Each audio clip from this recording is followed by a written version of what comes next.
ورحمة وأولئك هم المهتدون.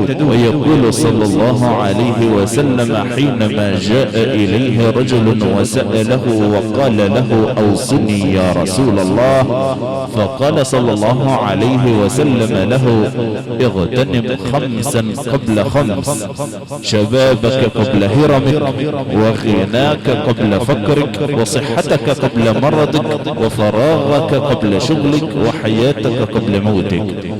اللهم صل على نور الأنوار وعلى سر الأسرار النبي المصطفى المختار.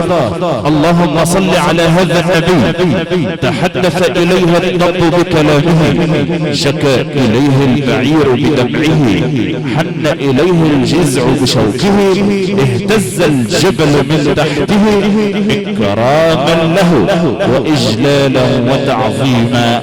يا أيها الذين آمنوا صلوا عليه وسلموا تسليما. أيها الإخوة المؤمنون، أحييكم بتحية الإسلام، وتحية الإسلام السلام، فسلام من الله عليكم ورحمته وبركاته في هذه الليلة القرآنية المباركة، ليلة تكريم الأم الراحلة حرم المرحوم الحاج عبد الرحمن السيد عبد العزيز جمعة، عبد الرحمن جمعة، والأستاذ عطية عبد الرحمن جمعة، فقيدة عموم عائلات أبو جمعة وجميع عائلات الشافعي.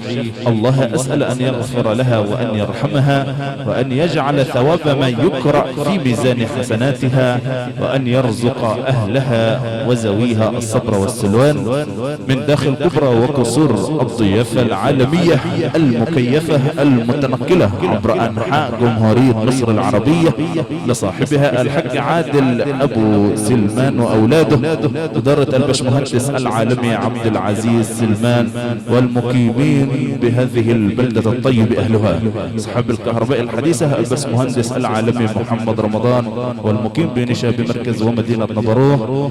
وموعدنا الآن أيها الكرام مع القرآن الكريم، آيات بينات يتلوها على مسامع حضرتكم ذلكم العلم القرآني، صاحب الصوت الحسن والأداء المتميز، القارئ الصاعد في سماء التلاوة بقوة، فضيلة القارئ الشيخ عبد الله جاد الإمام، القارئ والمقيم بميت عباد بمركز ومدينة نبروه. أدعو فضيلته إلى منصة التلاوة، فليتفضل صاحب الفضيلة مشكورا.